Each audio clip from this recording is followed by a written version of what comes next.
Hello, I'm Russell Sturgis. I'm the founder and principal of the Centre for Western Mindfulness. Welcome to the third part in a four-part blog series that I'm doing on one of the mindfulness tools that we teach in the Pathways to Mindfulness program at the Centre for Western Mindfulness. And this particular tool is called HALE, which is an acronym.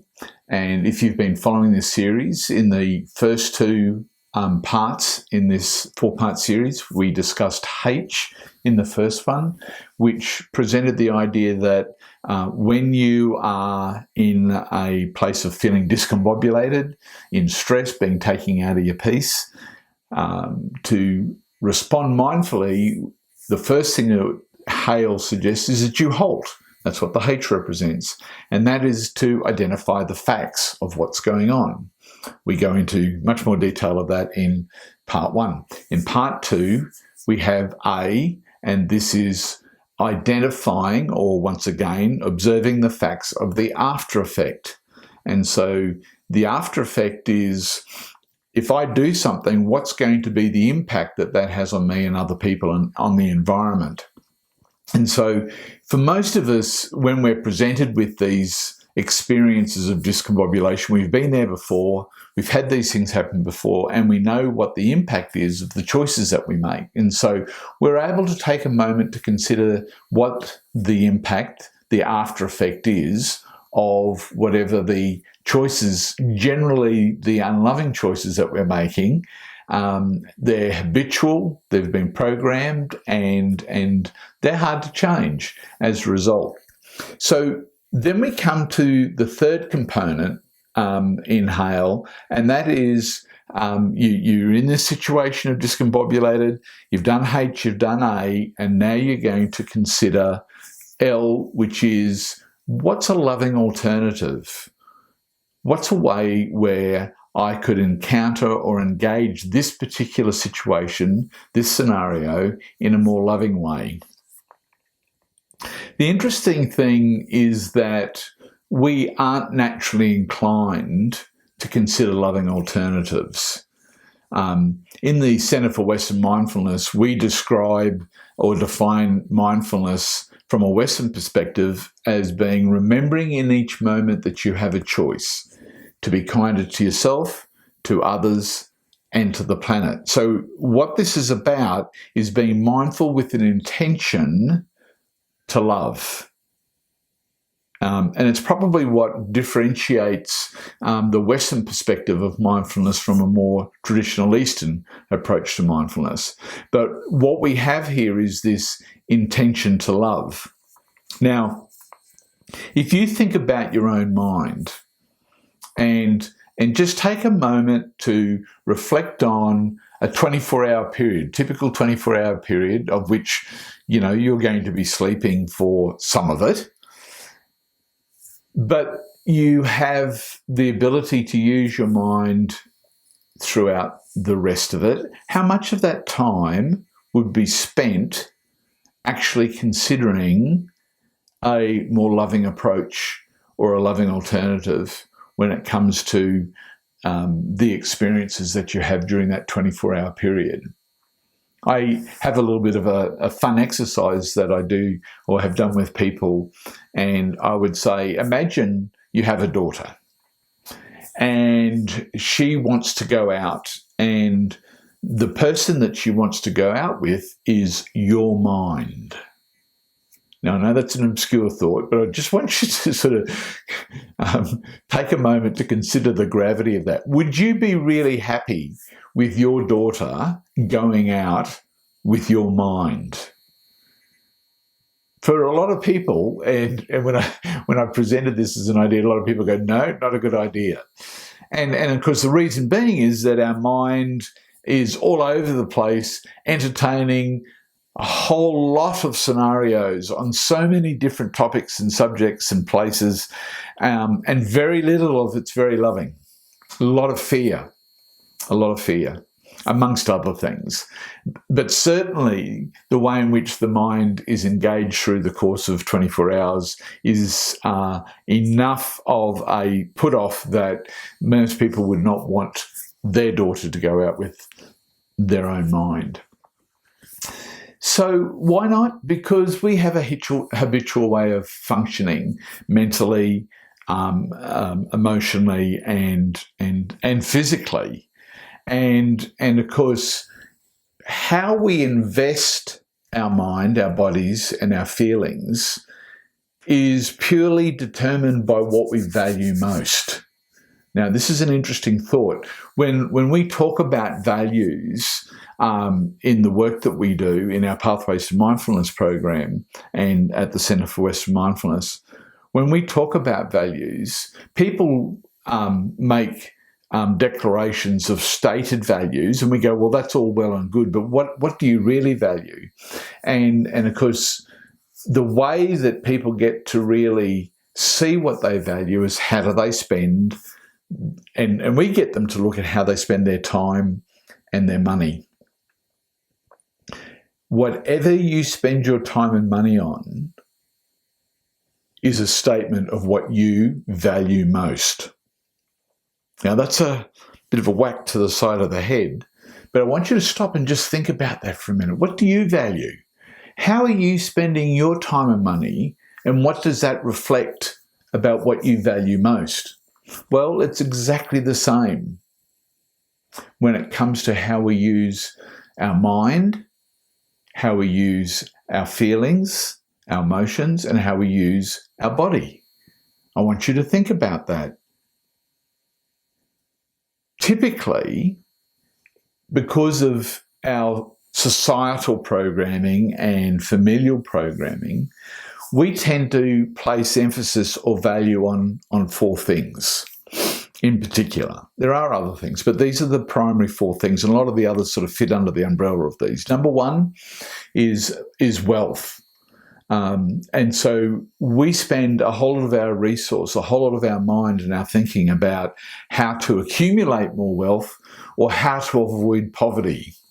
And so a huge amount of our emotional, our physical, and our mental energy is oriented towards wealth.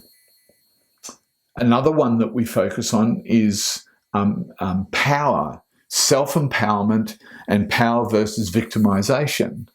And so once again, so much of our thinking is about how to manage being self-empowered, how to avoid becoming a victim, how to be in a place where we can be more self-determined, self-realized in terms of what we're doing, as opposed to being manipulated by the system or other people.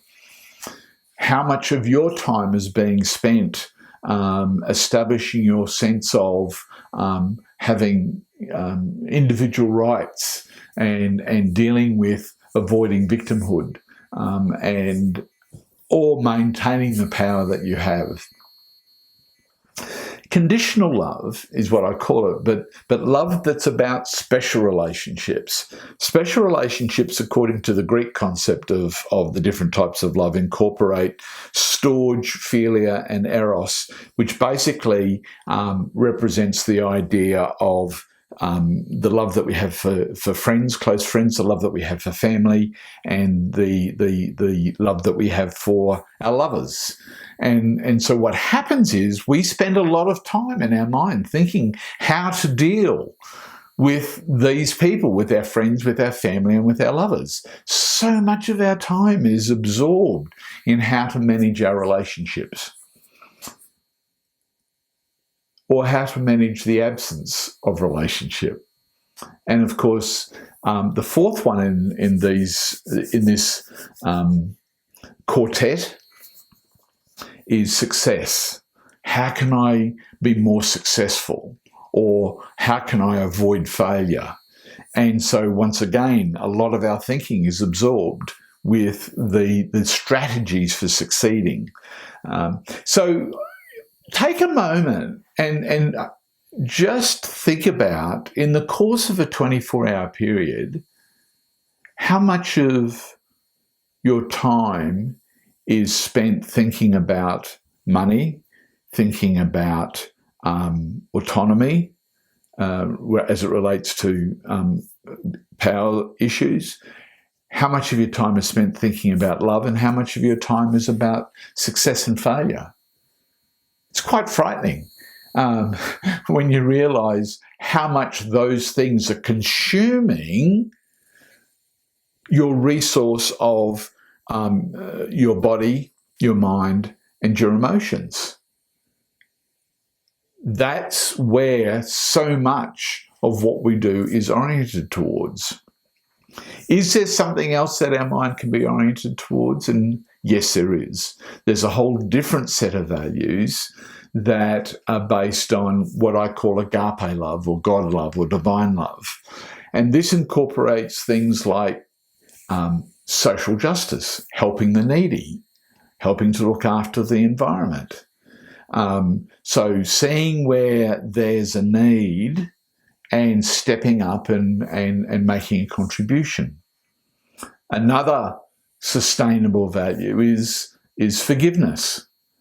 Living a life where instead of judging people, you replace judgment with forgiveness, where you're spending time learning how to forgive and the different dimensions of forgiveness, and then using your resource of, particularly in this particular case, emotion and thinking to relate to the things that go on in your life in a way where forgiveness becomes a way of life. When we look at social justice, that's got a lot to do with feeling. It's got a lot to do with who you are in your physical body as well as your mental state. Beyond that, we then move into much more strongly oriented spiritual states. So purity of heart, which is about devoting your life to not just helping the needy and not just forgiveness, but now about teaching love. And we're now talking about teaching other people about social justice and about forgiveness as a way of life. It's about devoting your life to raising the spiritual consciousness of humanity. And then the fourth dimension of spiritual values is being the peacemaker. This is the point where you break down duality and begin to experience life in non-duality, where you identify oneness as a way of life, and you adopt. And of course, peacemaking is the way that oneness is manifested. These are things that I've talked about elsewhere and we'll talk about again in the future, but what happens is they're a whole different set of values. And so all of a sudden what happens is, if you're aligned with those things as being the treasure of your heart, the thing that you treasure most, all of a sudden how you're spending your resource of your body, your mind and your emotions is being spent on a loving intention, because all those things are ultimately about love.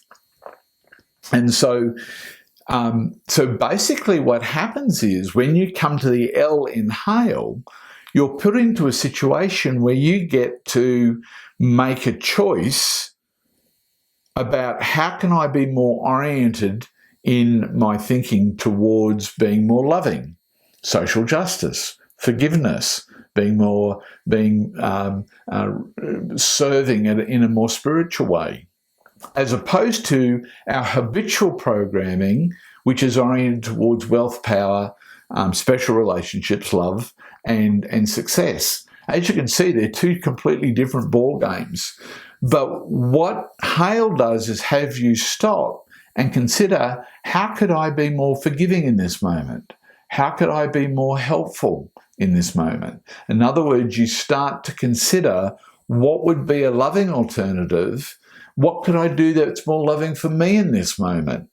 And of course, in the blog, in the written blog, I give some examples of how that can be achieved as we look at that relationship scenario between the husband and wife, and her establishing the way in which she can be more self-loving in having her husband make more respectful choices as he relates to her. So it's not easy making that shift towards loving alternatives, because we're so habitually aligned with wealth, power, love, and success. So what I want to do is just give you some ideas about what you could do to be spending more time thinking of loving alternatives that would have you turn up to stressful situations in a completely different way. The first thing is that you need to be clear that this is something that you want to do. If you don't want to do it, then it isn't even worthwhile going down this route. But at the end of the day, if you understand the benefit of considering loving alternatives in terms of changing the framework of the mind and really beginning to understand that the mind is actually responsible for the creation of much of what we experience, that's a rationale for being able to say, yes, I would like to bring about a change in my experience. I don't want to feel this stress. I don't want to feel this angst. And I would like to be in a more loving situation. So you've got to want to desire it to start off with. And with that, you need to reinforce that, to be clear about what it is that you want to experience. So it's like, oh, well, instead of being discombobulated, I want to feel more stillness. I want to have more joy in my life. I want to have more inner peace as my experience. I want to have more unconditional love in my relationships. So it's about, once again, taking time to be really aware of, well, what are the things that I would really like to be experiencing, so that you're able to start to plant the seeds of those things in your heart as the things that you want to treasure more. At the end of the day, if these aren't the things you want, then you're not going to spend any time seeking those things. You'll go back to your habitual way of functioning. So this is about beginning to recognize what it is that we want different in our experience. Because if we place peace and stillness and unconditional love and self-realization, self-determination as important things, the things that we treasure, then we're going to start to use our mind and our body and our emotions to have those things become our priority. So here's some really simple strategies then for ways that you can incorporate being more oriented towards loving alternatives as a choice. Have a list of the loving alternatives that you want to adopt. Whatever they are, have them on a list, on a piece of paper next to your bed, so that when you wake up in the morning or before you hop out of bed, you take a moment to review that list and saying, these are the things that I would like to have as an intrinsic way of life, as opposed to how my life is currently showing up, which doesn't serve me anymore. So take a moment to write a list, and then take a regular time on a daily basis. And I would suggest both morning and night, before, when you wake up and before you go to sleep, take a moment to review those. Throughout the day, take a moment to review them. So if you started reviewing them in the morning and the evening, you're going to be familiar with them. And so when you get to have a coffee break, or you get to have a lunch break, during those times, take a moment to review those things and think about those things and what they would look like, and what you would be experiencing in your relationships, in your work, in what it is that you are putting your money and time into. What would those things look like if they were more aligned with a loving alternative, as opposed to all the other ways that we turn up in the world? Of course, when you're presented with moments of discombobulation, remember to use HALE. Even with what you've done with the H, the A, and now the L, use it and be committed to having that. And even if you start using it now, when you've got the E, which we'll be doing next month, then and you've got the quattro of the four aspects of HALE, you already have started to create a habit of resorting to halting, after effect, loving alternative, and easy option will just fit right in. At the end of the day, review any times that you got to consider the loving alternative when you were presented with situations and scenarios. So this is about going, oh, yeah, today this happened, and I stopped and thought about the fact that I would rather actually be a little bit more peaceful. Now, you may not have acted on it. You may not have been able to fully engage the experience, but at least you stopped and considered the loving alternative. And really, that's what this one is all about. It's not about actually adopting the loving alternative. It's stopping and remembering that you have the choice of the loving alternative. But you need to consider what the loving alternative looks like even to be able to do that.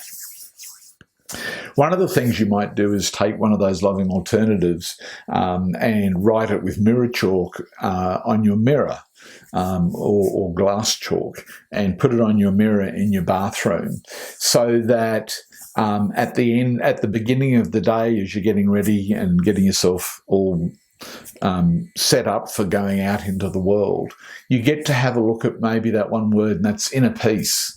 And you use that as your main focus for this day or for this week. It may be that you use inner peace as a theme for the week. It doesn't discount any of the other loving alternatives that you might be considering, but this is the one thing. And you start to look at places where you go, wow, I would love to have more inner peace in this scenario or in this situation.